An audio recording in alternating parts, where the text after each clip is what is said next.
ಈ ತಿಂಗಳ 15ನೇ ತಾರೀಕು ಕುಂದಾಪುರ ಟೌನ್ ಪೊಲೀಸ್ ಸ್ಟೇಷನ್ ವ್ಯಾಪ್ತಿನಲ್ಲಿ ಬಾಲಕೃಷ್ಣ ನಾಯಕ್ ಎಂಬುವರು ಬಂದು ಅವರ ಮಗಳಾದ ಚೈತ್ರಾ ಕುಂದಾಪುರ ಅವರ ಮೇಲೆ ಒಂದು ದೂರನ್ನು ಸಲ್ಲಿಸಿದ್ದಾರೆ.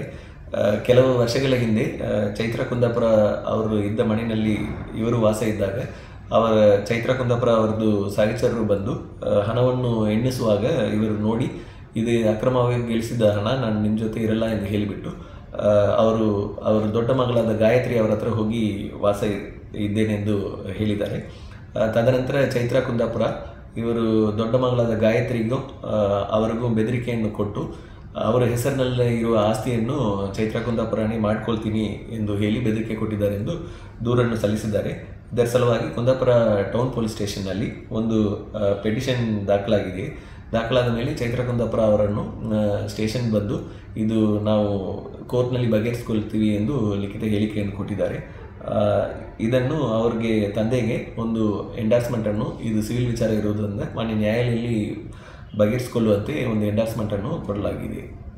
ಈ ತಿಂಗಳ 15ನೇ ತಾರೀಕು ಕುಂದಾಪುರ ಟೌನ್ ಪೊಲೀಸ್ ಸ್ಟೇಷನ್ ವ್ಯಾಪ್ತಿನಲ್ಲಿ ಬಾಲಕೃಷ್ಣ ನಾಯಕ್ ಎಂಬುವರು ಬಂದು ಅವರ ಮಗಳಾದ ಚೈತ್ರಾ ಕುಂದಾಪುರ ಅವರ ಮೇಲೆ ಒಂದು ದೂರನ್ನು ಸಲ್ಲಿಸಿದ್ದಾರೆ.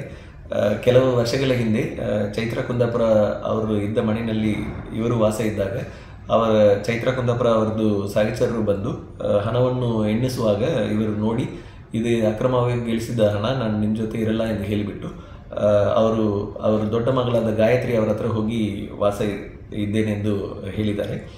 ತದನಂತರ ಚೈತ್ರಾ ಕುಂದಾಪುರ ಇವರು ದೊಡ್ಡ ಮಗಳಾದ ಗಾಯತ್ರಿಗೂ ಅವರಿಗೂ ಬೆದರಿಕೆಯನ್ನು ಕೊಟ್ಟು ಅವರ ಹೆಸರಿನಲ್ಲಿ ಇರುವ ಆಸ್ತಿಯನ್ನು ಚೈತ್ರಾ ಕುಂದಾಪುರನೇ ಮಾಡ್ಕೊಳ್ತೀನಿ ಎಂದು ಹೇಳಿ ಬೆದರಿಕೆ ಕೊಟ್ಟಿದ್ದಾರೆ ಎಂದು ದೂರನ್ನು ಸಲ್ಲಿಸಿದ್ದಾರೆ. ಇದರ ಸಲುವಾಗಿ ಕುಂದಾಪುರ ಟೌನ್ ಪೊಲೀಸ್ ಸ್ಟೇಷನ್ನಲ್ಲಿ ಒಂದು ಪೆಟಿಷನ್ ದಾಖಲಾದ ಮೇಲೆ ಚೈತ್ರಾ ಕುಂದಾಪುರ ಅವರನ್ನು ಸ್ಟೇಷನ್ ಬಂದು ಇದು ನಾವು ಕೋರ್ಟ್ನಲ್ಲಿ ಬಗೆಹರಿಸಿಕೊಳ್ತೀವಿ ಎಂದು ಲಿಖಿತ ಹೇಳಿಕೆಯನ್ನು ಕೊಟ್ಟಿದ್ದಾರೆ.